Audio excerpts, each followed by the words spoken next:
आज Doubtnut app download करें। Doubtnut पर अपने सभी गणित, रसायन विज्ञान, भौतिक विज्ञान और जीव विज्ञान के डाउट्स का करो सफाया। बस प्रश्न की फोटो खींचो, एक ही प्रश्न को क्रॉप करो और तुरंत वीडियो सोल्यूशन पाओ। अभी डाउनलोड करें। देखिए क्वेश्चन हमारे पास है कि हाइगेंस के द्वितीयक तरंगिकाओं के सिद्धांत में पीछे की ओर लौटने वाली तरंग की अनुपस्थिति साबित की। तो किसने ये साबित की थी, ये पूछा जा रहा क्वेश्चन पे। हमारे पास है ऑप्शंस में हाइगेंस ने ही, दूसरा न्यूटन ने, तीसरा स्टोक ने और चौथा है फेनल ने।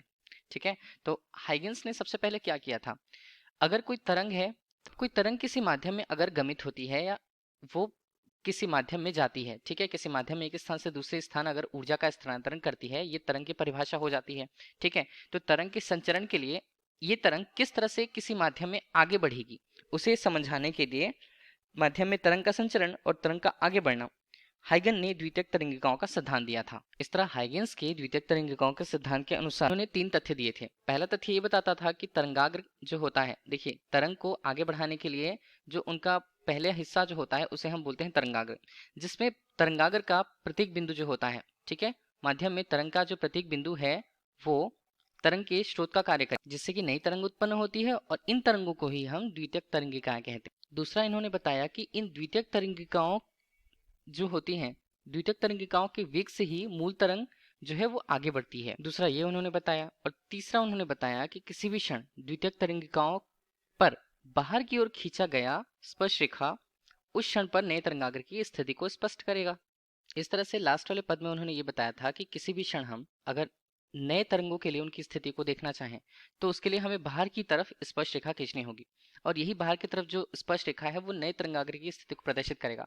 इसका मतलब ये होता है कि अगर मान लीजिए हम उदाहरण के रूप में ही देख लें, ठीक है, कि अगर हमने एक स्रोत ले रखा एस के रूप में, अब उसमें जो तरंगिकाएं बाहर आगे बढ़ती हैं तो इसे हम क्या बोल देंगे, देखिए ये हमें इस बिंदु पर अगर ये देखना है कि नए तरंगिकाओं की स्थितियां या द्वितीयक तरंगिकाओं की स्थितियां कैसे रहने वाली हैं।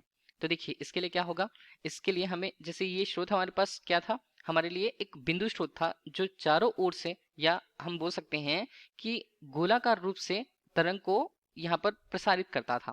तो इसी तरह प्रत्येक बिंदु जो हमें मिले, अब प्रत्येक बिंदु को अगर हमने नाम दे दिया, जैसे P1, P2, P3, P4, कुछ इस तरह से हमने नाम दिया हुआ है इन सबको, इन सभी पदों को, तो यहाँ पर इससे संगत जो सर्कल्स होंगे, ठीक है, स्पर्श रेखा ही हमें बताएंगे नए तरंगिकाओं की स्थितियों को। ठीक है, तो ये हमें नए तरंगिकाओं की स्थितियों को बता रहे हैं। तो ऐसे ही द्वितीयक तरंगिकाएं कार्य करती हैं आगे की तरफ।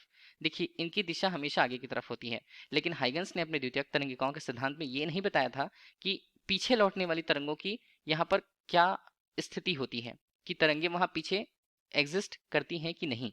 ठीक है, तो इसके लिए हाइगेन और फ्रेनेल ने एक और सिद्धांत प्रतिपादित किया जिसमें यह बताया गया कि इसमें तरंगिकाओं की दिशा हमेशा, द्वितीयक तरंगिकाएं जो होती हैं वो नए तरंगों की जो दिशा अगर वो व्यक्त करेंगी तो वो हमेशा आगे की ओर होगी। ठीक है, तो ये बताया था हाइगन और फेनल नामक वैज्ञानिक ने मिल करके अपने सिद्धांत के अनुसार।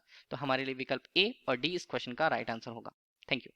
कक्षा 6 से 12वीं से लेकर नीट, IIT, JEE वो एडवांस के लेवल तक 1 करोड़ से ज्यादा छात्रों का भरोसा। आज ही डाउनलोड करें डाउटनेट ऐप या व्हाट्सएप करें अपने सारे डाउट्स 8400 400 400 पर।